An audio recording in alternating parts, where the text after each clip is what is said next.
दूर दराज से आई हुई जो भी सरदारी, मैं सबको हाथ जोड़ करके और प्रणाम करता हूं कि आप सब लोगों ने दूर दूर से यहां आने का कष्ट किया और इस पंचायत को रखने का कई कारण है। मैं आप सबको बताऊं कि भरतपुर में महाराज साहब श्री विश्वेंद्र सिंह जी और उनका बेटा कुंवर, मैंने कल वीडियो भी बनाया था, उसमें भी कहा था कि मैं कुंवर उसको नहीं कहूंगा। क्यों? मैं आप लोगों से पूछता हूं कि महाराज साहब हम सब लोगों के आदरणीय हैं कि नहीं है? हाथ ऊपर खड़े करो। वो हमारे सम्माननीय है कि नहीं है? उस देवता स्वरूप महाराज साहब के साथ उस लड़के ने तीन बार तो उसने मारपीट की है।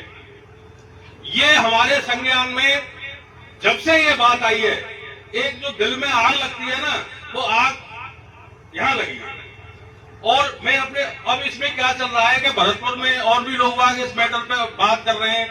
और एक और सरदारी के लिए शर्म की बात यह है कि जो हमारा ऐतिहासिक झंडा, रियासतकालीन झंडा, जिस झंडा के नीचे हमारे पूर्वजों ने सहारनपुर, मेरठ, पूर्वी दिल्ली, धौलपुर, तुम्हारे अलवर, जहां तक हमारी स्टेट का जो सीमाएं थी वहां तक राज किया, उस झंडा के नीचे उस झंडा को उतार करके मोती महल पर राजपूती झंडा लगा दिया है।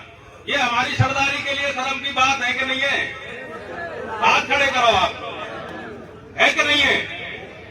अब भरतपुर में और भी लोग महाराज साहब के फेवर में सोशल मीडिया पर ट्वीट डाल रहे हैं, वो कर रहे हैं। तो मेरे दिल में ये बात आई कि महाराज साहब का जो पैतृक गांव है वो सिनसिनी है कि नहीं है? तो सिनसिनी की समझ सरदारी का सबसे पहले ये फर्ज बनता है कि हमारा देवता, हमारा महाराज, जिसकी 3600 कौम जिसको सम्मान देती है, जिनका मैं तो यहाँ जितने भी लोग बैठे सबको मैं देख रहा हूँ, देखता आ रहा हूँ कि सभी उनके चरण स्पर्श करके उनको अभिनंदन करते हैं। ऐसे देवतुल्य आदमी को आप बताइए, राजमहलों में रहने वाला आज 10x2 के कमरे में जवाहर फार्म में रह रहा है। उस वर्ण संकर औलाद की वजह से, जो अपने बाप का नहीं है तो वो किसी का नहीं है, जो अपनी जाति का नहीं है, अपने समाज का नहीं है, वो किसी का नहीं है। इसलिए मैं कभी भी जीवन में उसको कुमार या युवराज कहकर संबोधित नहीं करूंगा। अब मैं अपनी समाज से ये चाहता हूं, जितनी भी समाज यहां आई है, कि महाराज साहब के पास या तो पूरी समाज इकट्ठा होके जाए, 1000, 2000, 5000, 10,000 आदमी जो भी जाए, या समाज में से 11, 21, 51, 3600 कौम में से, पूरी सब पालों में से और 3600 कौम में से आदमी चुने, ये समाज चुने, जितने भी बुजुर्ग आए ये चुने और महाराज साहब के पास जाएं, उनसे अनुरोध करें कि साहब महल से, जो मोती महल से झंडा उतारा है, आप हमारे साथ चलिए और उस झंडा को वहां उतारिए और इसी महल में जो पूर्वजों ने आपके लिए छोड़ा है और आज भी आपके नाम है, वो महाराज साहब का ही नाम है मोती महल, उसमें रहिए।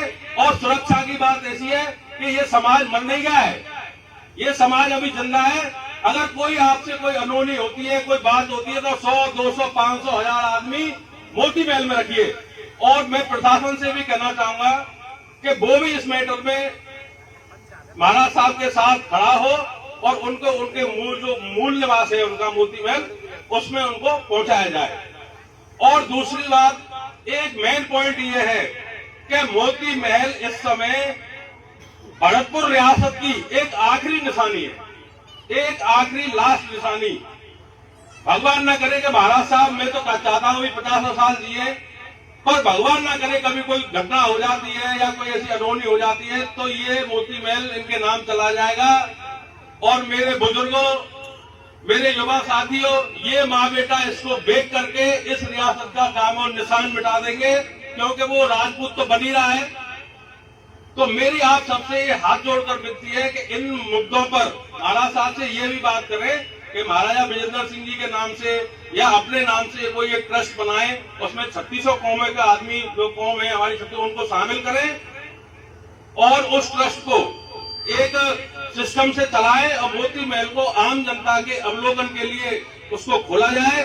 भले ही उस पर कोई टिकट विकेट कोई ऐसी चीज लगा करे जो पैसा आए राजस्व आए उसको उसके मेंटेनेंस में लगा दिया जाए। तो जनता अभी हमारी जनता कोई जो मेन आदमी उन्होंने मोती महल देख लिया है, पर आम जनता ने तो मोती महल देखा ही नहीं है, सुना ही सुना है।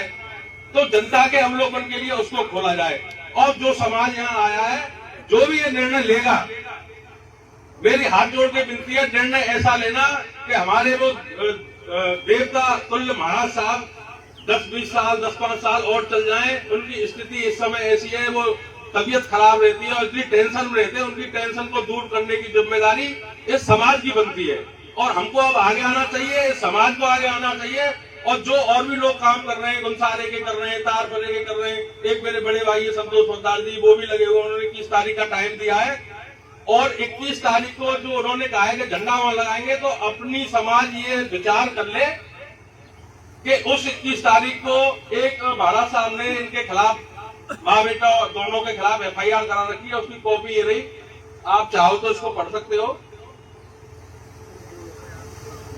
ये कोई बुजुर्ग चाहे तो इसको पढ़ सकते हैं। तो इस पे भी एक SP को और एक कलेक्टर को यही समाज जाकर के ज्ञापन देता, इस पे कार्रवाई करो और हमारे देवता को उसके मंदिर में पहुंचाओ।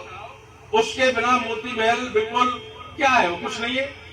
जब तक महाराज उसमें नहीं है मोती महल कुछ भी नहीं है। तो मेरी आपसे हाथ जोड़कर विनती है कि मेरी इन विचारों पर चर्चा करें और जो आपसे बन सके वो करें। राम राम साहब।